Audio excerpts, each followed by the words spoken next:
Very good afternoon to all of you. I, Sanjib Pattnaik, welcome you all to our session of a particular course, that is Total Quality Management or TQM.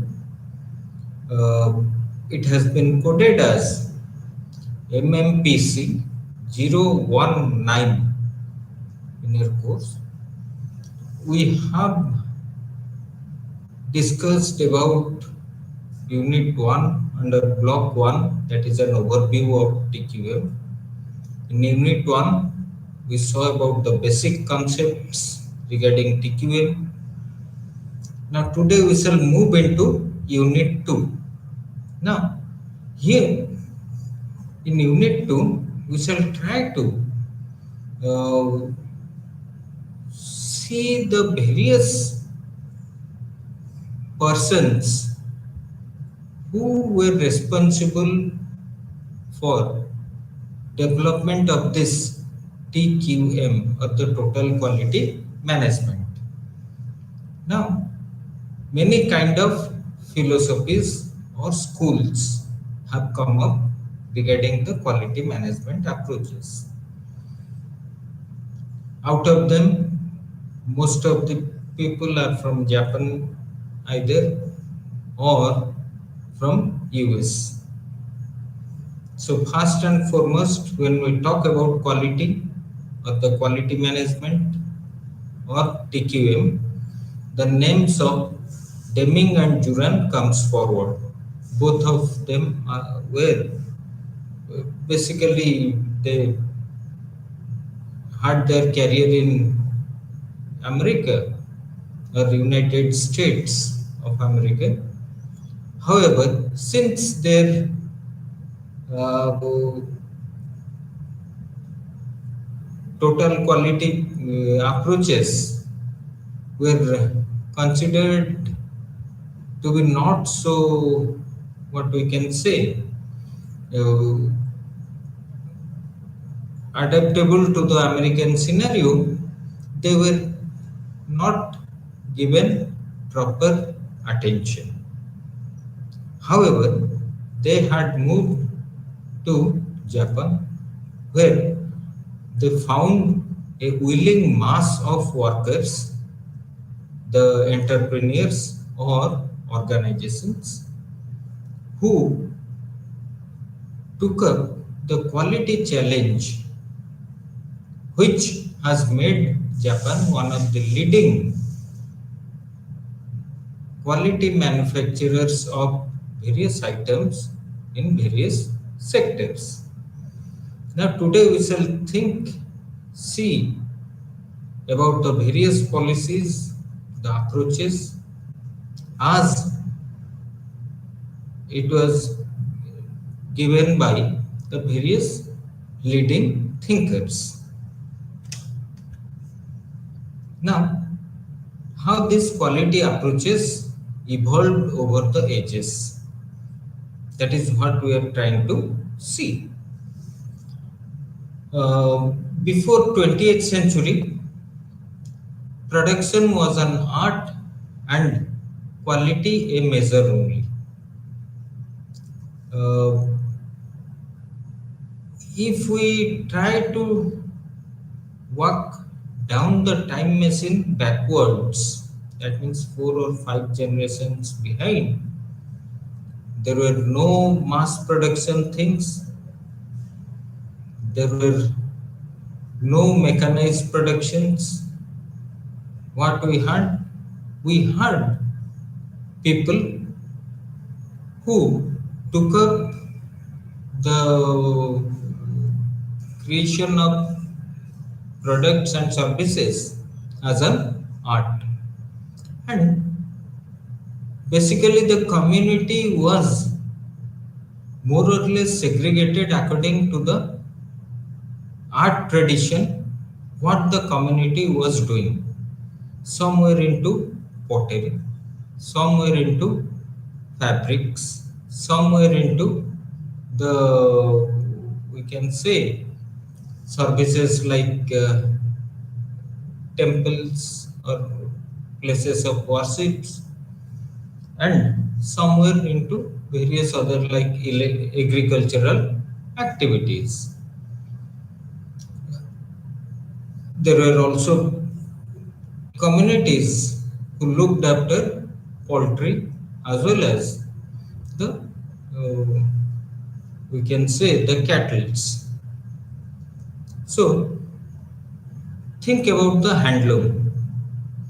Now in those days, the handloom, the fabrics which were being produced was handmade or by very traditional methods, and the designs created was an art.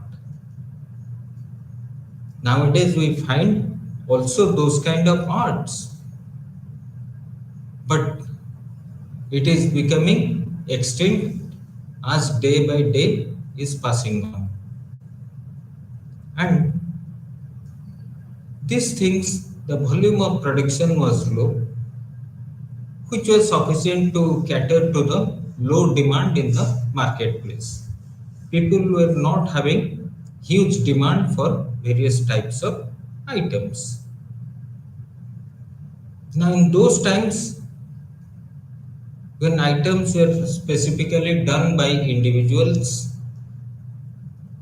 whichever item was of the best kind, that was considered to be a qualitative item, and mostly they were offered to the noble persons like kings, jamindars, etc. However, in the beginning of the 20th century, sorry, it is 29th century over there, it is 20th century, uh, Frederick Taylor, he along with his co-workers tried to usher in the industrial revolution. So what was happening in industrial revolution? The mass production was coming to the forefront. Instead of production being an art, now the production was becoming mass production. Earlier, it was due to or the production was made by a particular community. Now, anyone was able to produce the thing if they were having the right kind of machineries. The big machineries came into the picture, which were running with steam powered engines, and the volume of production was increasing at a very, very rapid pace because the demand in the marketplace for any item was increasing at a very fast rate. So people demanded the things, they didn't look at the quality. They needed the items, whatever is the quality. So the industrial revolution went for mass production.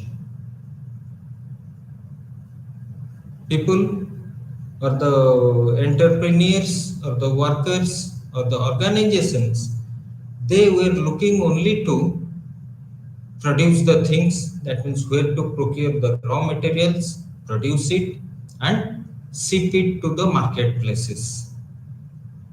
One particular example all of us can know or have an idea is uh, the clothes made by the English people during the pre-independence era of India. Cotton was produced in abundance in India. What British people did, they took the cotton from India using very big steam powered machines, etc. They produced the uh, clothes, and these mass produced clothes were again brought back to India and were sold at huge profits. So, industrial revolution led to what? We can say in simple terms, huge volume of production, nothing about the quality people were thinking because demand was there and big machines were there.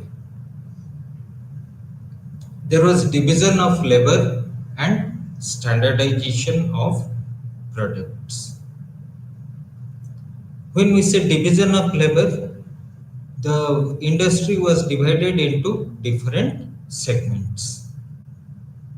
Some may be procurement, some may be the processing item, some may be packaging item.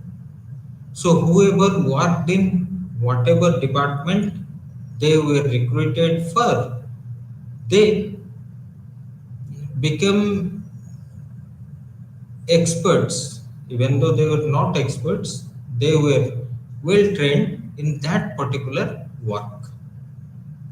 So the organization segregated the worker group into various groups. That means there was division of labor. Now, since the production requirement was huge or in huge quantities, it was produced in standard varieties. No more the question of art was coming forward. You want to produce white handloom clothes, then white clothes will be produced in mass volume. So standardization was there. Production was a process. Earlier we said production was a art. People learned from their previous generations and tried to pass on to the younger generations. But here, the production, there was no question of the use of knowledge by the workers. Worker only have to do what they were asked to. So production was a process. The items that were produced was through a particular process. There was uniformity, consistency, and statistical control was coming forward. Now, in this era of big industries, the items produced became uniform in nature. However, when production was an art, the production was not having the kind of uniformity that a industry can produce through machines, and it was also consistent. And scientists tried to take the help of statistical control to monitor their production. Now, when 1960s came, the industries tried to adapt the total quality control. Now, here, particularly countries like Japan, etc., they were trying to come forward using the quality. For that, quality control was required. Through various tools and techniques, the organizations tried to bring about quality control, not only in the final outputs, but also during the process, as also in case of inputs, and also the workers or the employees. In 1980s came the thing that we called as supplier partnerships. In the earlier days, uh, enterprises used to have a large number of suppliers for the large variety of parts and components required for their products. So thereby what was happening? The suppliers only produced whatever they were asked for or according to the specification given by the enterprise, and the number of components, as it was very high, the inventory categorization also was very high. It usually led to a confusion state.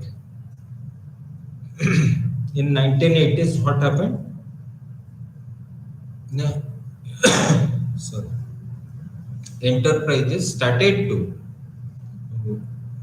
bring about a partnership with the suppliers. They tried to minimize the number of suppliers.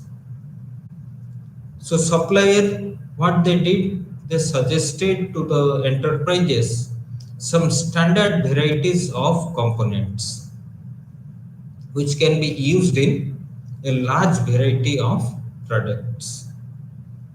So thereby what was happening? The inventory level was becoming less, availability of items in the or the parts or the components in the marketplace was becoming easy, and for rework or warranty guarantee or rework, parts were also available. When the 1990s came, the focus was shifting towards the effective value chain. When we are talking about effective value chain, it starts from the source of raw material, then procuring the raw materials, uh, storing it in the inventory, then putting it in the production process, then getting the outputs, and outputs are transferred from the godowns or warehouses to the marketplaces. So this whole value chain was to be managed properly. That was the focus in the 1990s. 2000 onwards, companies are looking towards quality improvement. Now, companies are now realizing if they do not have quality, it is very difficult to sustain in the present global competitive scenario. So quality improvement is the focus nowadays.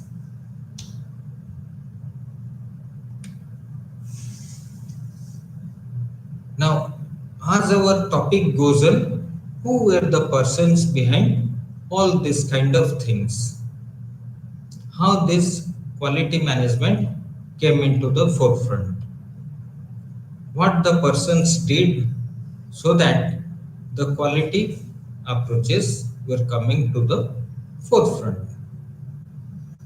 The first uh, approach or the thinker that whatever ideas he has given, we shall talk about is Philip Crosby.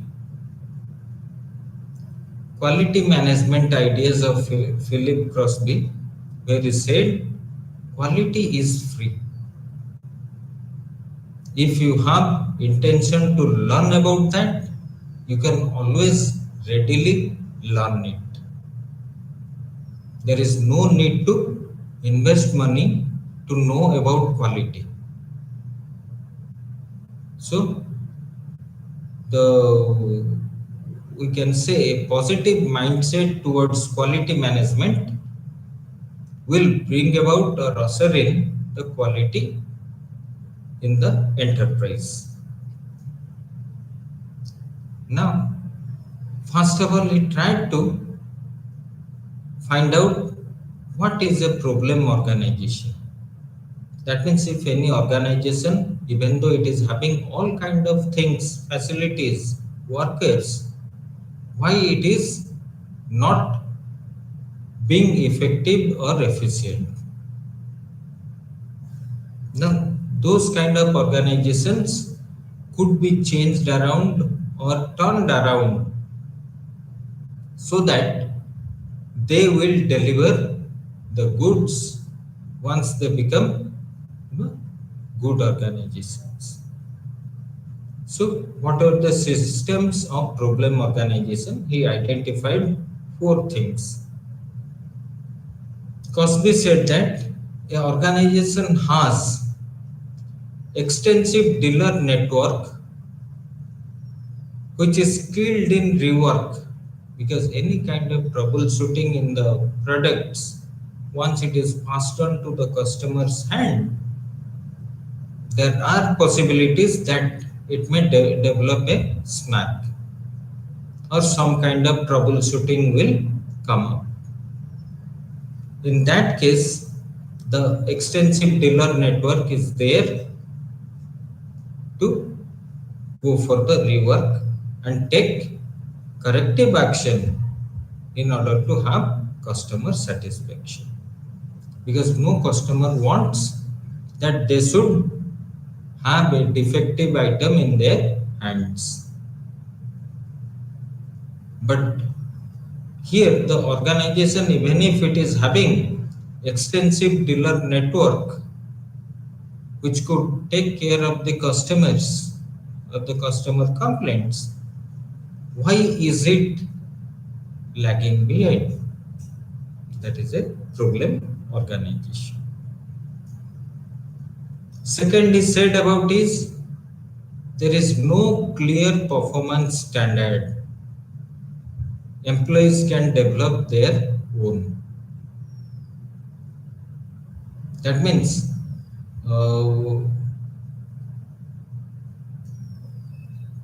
when we are talking about the quality maintenance, standard has to be created by the top management or the quality people or the quality board of the organization. When there is no clear performance standard, the employees do not have an idea what they are going to achieve, how much they are going to achieve, what should be the parameter for which their works can be judged upon. So employees start to develop their own standards. Now when they try to develop their own standards, it will vary from employee to employee. So that will lead to a problem organization. Third thing is management does not know the price of non-conformance. Now, while discussing about definitions of quality in our first unit, we said quality is sometimes defined as conforming to the set standards. The company sets up standards regarding the various features that would be available in the items that are being produced. However, if the items are not up to the performance standards or the benchmarks, then items which are of bad quality may be passed on to the customer. Now, what is its impact on the organization? If the management does not have an idea on that, then it is a problem organization. Usually it is said, if you are having a defective of or your performance standard is falling back by uh, a certain percentage, then the price of non-conformance is the square of that. We say that it is not a small thing that a organization has to pay for non-conformance of their items. The fourth symptom of a problem organization, as according to Crosby, is management overlooks the cause of the problem. Whenever a problem arises or it is reported by the employees or the workers, then it is the task of the management that they should analyze the situation, they should investigate into that and try to make good of that. But however, if the management is not looking at the cause of the problem will remain with the organization. And this will lead to a problem organization.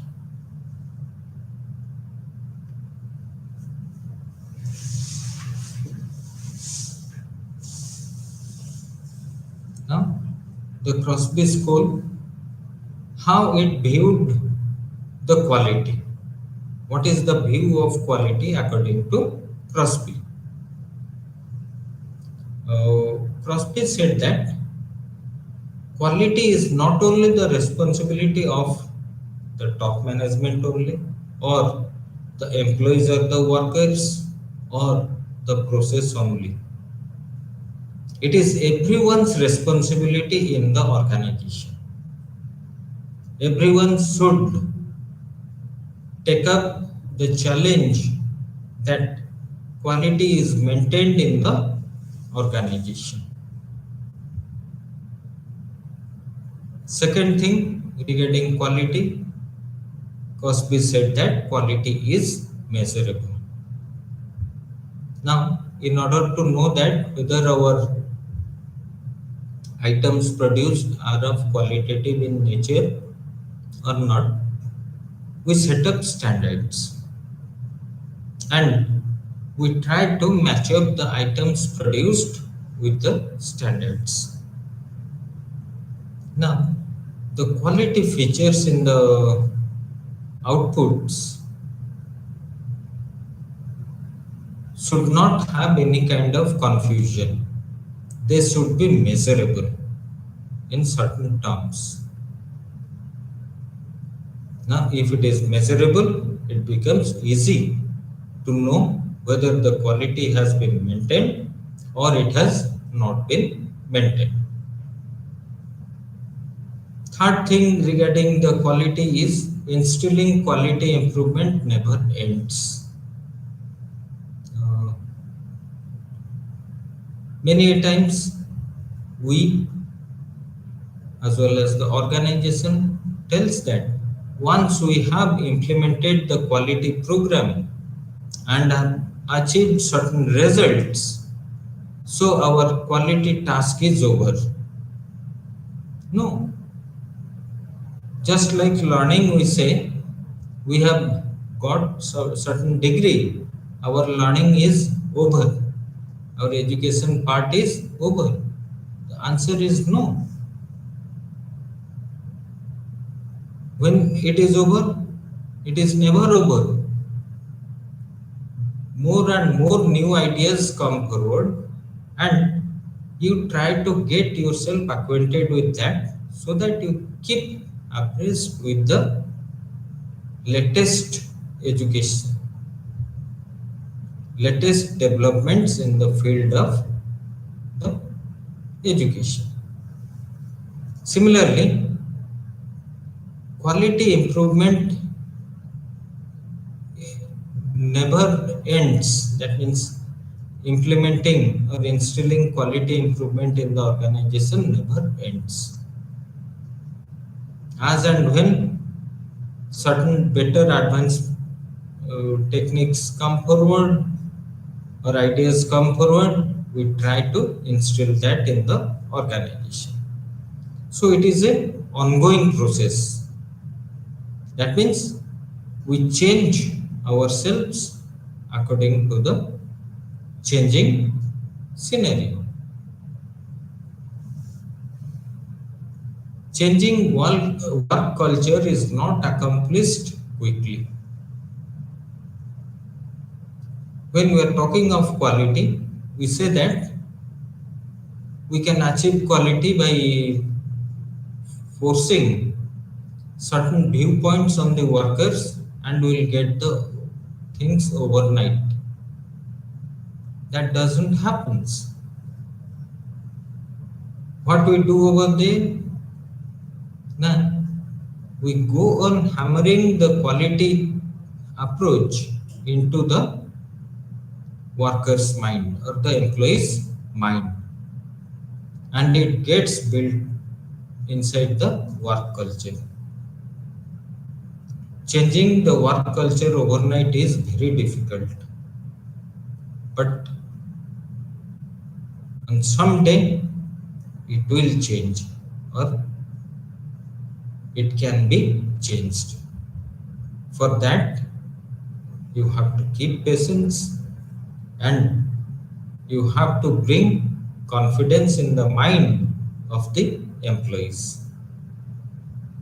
So, in order to have quality in your organization as well as the outputs, if work culture is needed to be changed, don't think that it will be accomplished as and when you think about it. It will be accomplished even if it is not on a single day, on certain other day, it will definitely happen. Now, Cosby said about the four absolutes of quality. That means anything to be called as a qualitative item or having quality, these are the four absolutes that we shall have. First is quality is conformance to requirements. Why do we produce the items? Why do we generate the products or services? In order that customers take that. In this competitive world, customers only try to pick up those items which are of qualitative in nature or they give the best value for their money.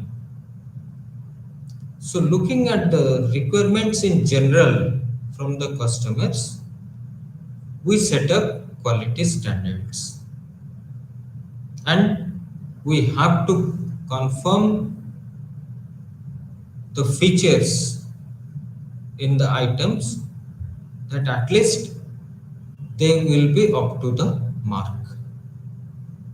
So quality is conformance to requirements.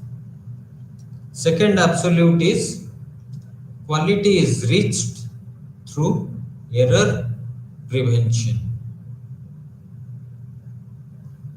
Now, when we are talking of error prevention, it consists of lot of planned activities. You have to think about why the error has occurred earlier, what actions was taken to have the error, that means driven out, or make the error as zero. So the actions we plan out so that errors will not happen in the future is an absolute of quality. So it will lead the way to achieve the quality. The activities regarding error prevention. Third absolute of quality is strive towards zero defects. If you look at the name itself, zero defects, that means whatever are the items produced, it will not have any kind of defects. Now, how do we know that the item that is being produced and given to the customers or passed on to the customers is having zero defect? For that, you need inspection. Now, in order to have inspection, you have to have 100% inspection that every item is having the quality features. So, the third absolute of quality is we should strive as an organization towards zero defects. The fourth absolute of quality is cost of non-conformance. When we say non-conformance, we mean that whatever are the features that is needed to be there in the items, it is not there. That means the items are not conforming to the standards. Thereby what we shall have? The basic thing is lost customers, which will have a magnified impact, negative impact on the organization.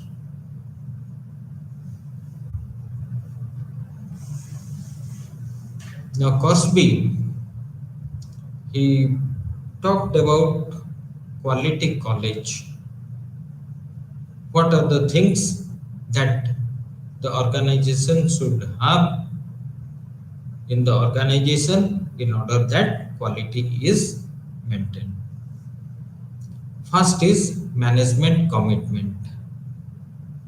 The management of the organization should be committed towards the quality policy. Second is quality improvement team. Here, members from various departments of the organization will be formed as a quality team and they will work towards quality improvement in the organization. Quality measurement. Tools and techniques whereby you can measure the quality should be adopted by the organization. Cost of quality evaluation. When we talk about that, quality evaluation can be done through inspection. Now, when we are talking about inspection, there will be a particular department in the organization, inspection department. So, you have to bear the direct as well as indirect cost for that department, as well as when you go for higher and higher inspection, chances of more reworks will come forward. So, this will form the cost of quality evaluation. Quality awareness. The whole organization, starting from the top management to the bottom, they should be sensitized or made aware regarding the positive impacts of quality approaches in the organization. What will happen if we go for quality management? Then corrective actions. In case of any defects being coming forward, what are the corrective actions we should be taking? Zero defects planning. So the items produced, if in order that it is of qualitative in nature, we should plan for zero defects. The supervisors, that means the people who oversee the workers working in the process, they should be trained properly. Because unless until they know what they should direct the employees so that quality can be achieved, the whole thing will fall. On certain days, try to adopt zero defects day. That means in a year, if you have at least one day as a zero defect day, then all the employees of the organization automatically will be sensitized that this is quality, this is the way we are going to maintain quality so that there will be no defects. Goal setting. Now, when we set up targets, etc., what usually happens? The employees or the workers, they try to reach the targets or the goals. They are not concerned about the quality. They try to do in whatever possible way and reach the goals as quickly as possible. But no, they should be sensitized that yes, there is no such thing as uh, punishment for not achieving the goals, but on most of the times you have to achieve the goals. However, quality has to be maintained. Removal of errors cause. Uproot the cause which is creating errors. So thereby further error of that kind will not be there. Recognition. Workers, employees, managers who are doing well or working towards the organization's quality policy, they should be given recognition in the form of awards, etc.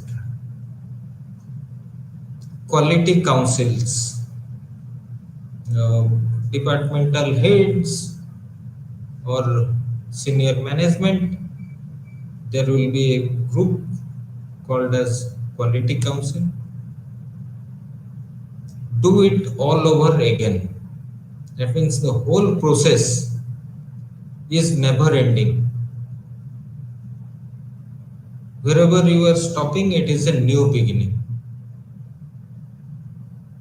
So that you keep abreast with the future or the latest developments.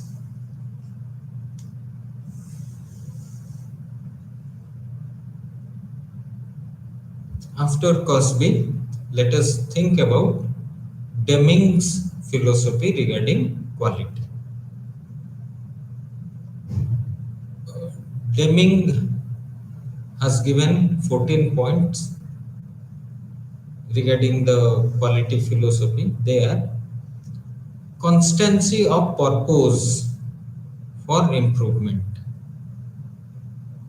That means the quality policy should be constant, which will lead to improvement. Adopt new policies, philosophies as and when they come into picture so that you are updated. Cease dependence on mass inspection. When we are talking about mass inspection, that means in order to avoid the zero defect, to have zero defects, uh, it costs huge amount to the organization.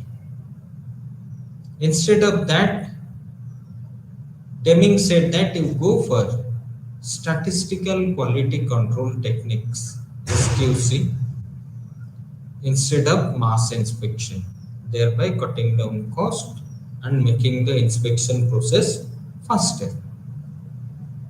Create long-term relationship with supplier. They will help you in planning the standardization of parts and components, giving you in time the required items,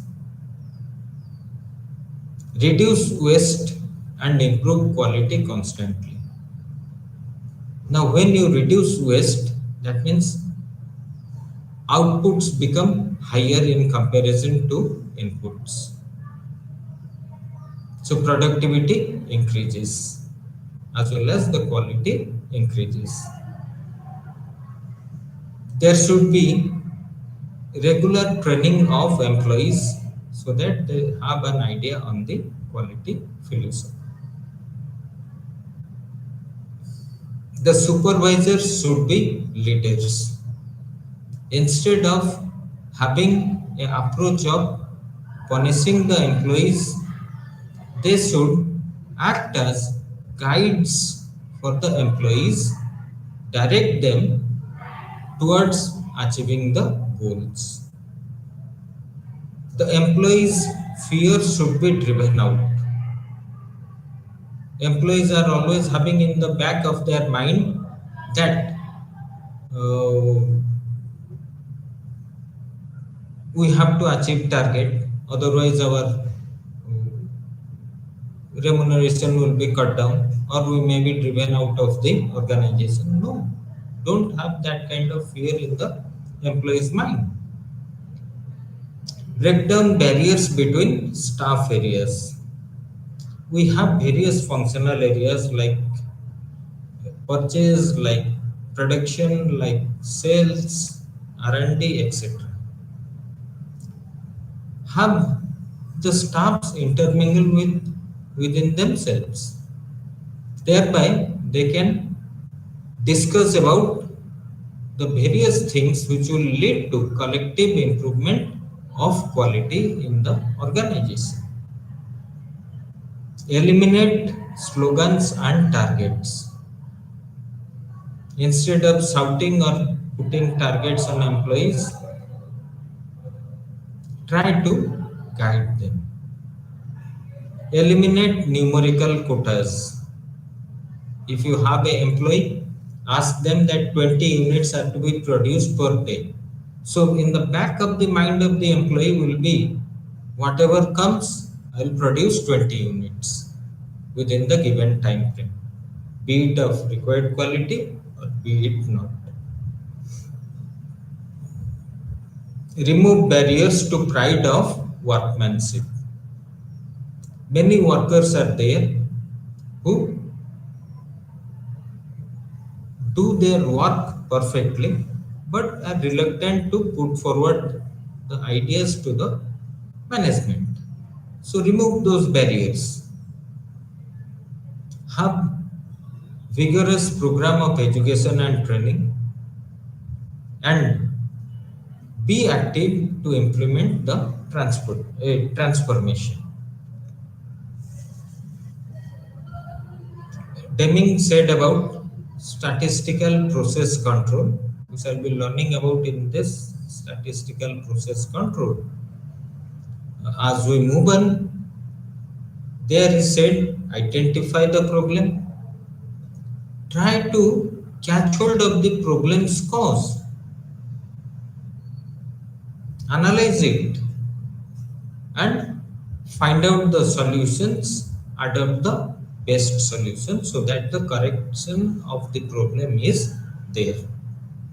Now, if the problem is corrected, performance will become higher or better. That is boosting performance. The statistical process control tools that have been recommended by Deming are the control charts, whereby we have control charts for variables as well as attributes. We have upper control level and lower control level, and we see the items produced or the characteristics or the quality level falls within these two boundaries or inside these two boundaries. Pareto chart. In Pareto chart, we try to catch hold of the particular problem which is having the maximum impact on the organization, negative impact. So it is astonishingly found that only a few activities create most of the problems in the organization. That could be pointed out in Pareto chart. We can use histogram as well as flow charts. Similarly, Ron's chart can be used if you want to set up a relationship between a particular problem and the cause for that. You can use scatter diagram. You can use also the cause and effect diagram. Sometimes also it is called as fishbone diagram. It looks like a fish. What is the problem? What are the causes of that? And what are the effects? It will be shown like a fishbone. Then let us see about the Juran trilogy. Juran said about three things: quality planning, quality control, and quality improvements. Now, quality improvements can be done through breakthrough in attitudes. Break down the barriers of attitudes. Identify few vital problems using Pareto chart. Few vital problems will be having the most negative impact on the organization's quality aspect. So try to identify them. Uh, Try to form two different breakthrough groups. One is steering group, another one is diagnostic group. Steering group will be looking out whether any problem has occurred. Now, the diagnostic group will try to pick up the problem from steering group, and they will try to analyze it thoroughly, try to look into the possible causes or diagnose that, and this will lead to why the problem has been caused. So conduct the analysis. Try to overcome the resistance to change.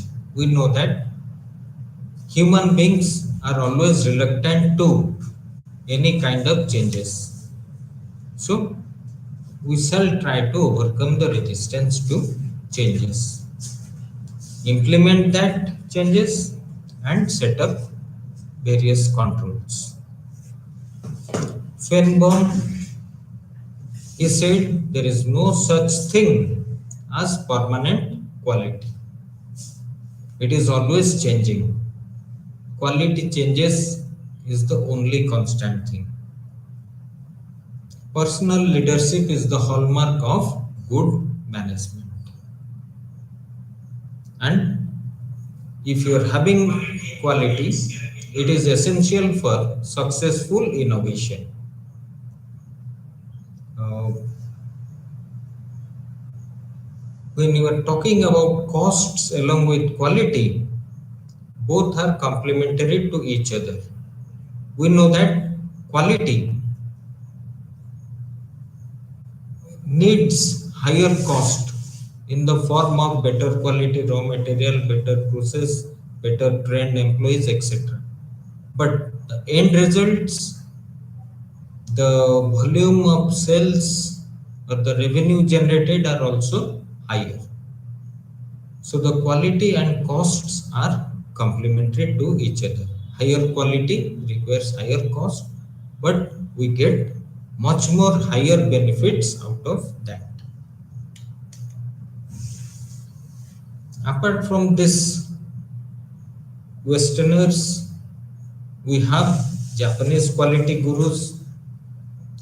Some of them are, first is Ishikawa. He was the father of quality circles. Now, in quality circle, inside the organization, teams were formed taking certain employees and the managers. So the managers and the workers learnt about the statistical techniques which will help them in quality control, and they tried to apply that in the organization. Ishikawa developed the Ishikawa or fishbone diagram, or the cause and effect diagram. So for every problem, what was the cause of that? What is the effect it is having on the organization? And he said wastage affects the whole business scenario. Higher the wastage, lesser is the productivity.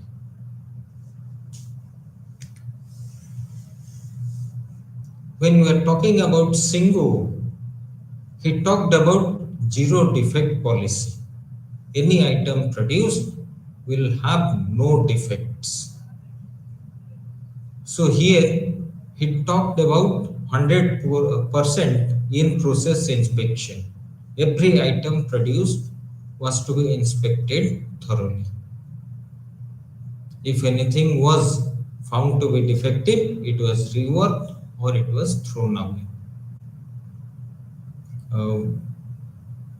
Here they tried to locate what are the potential defects and what are the methods that can prevent these potential defects. Another Japanese guru, Taguchi, he said, quality is a loss to the society because it is the resources from the society that we are using. But it helps the enterprise to stay in the business.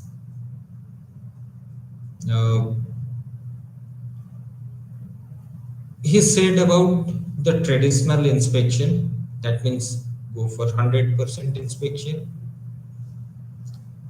Go into the design and manufacturing part, try to develop that so that the defects will be reduced.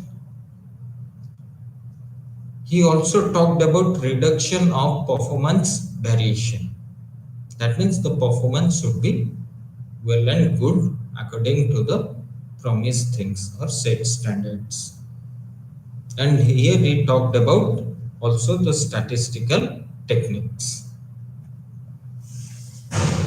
As we find, few of the Americans, Europeans, Japanese, all were involved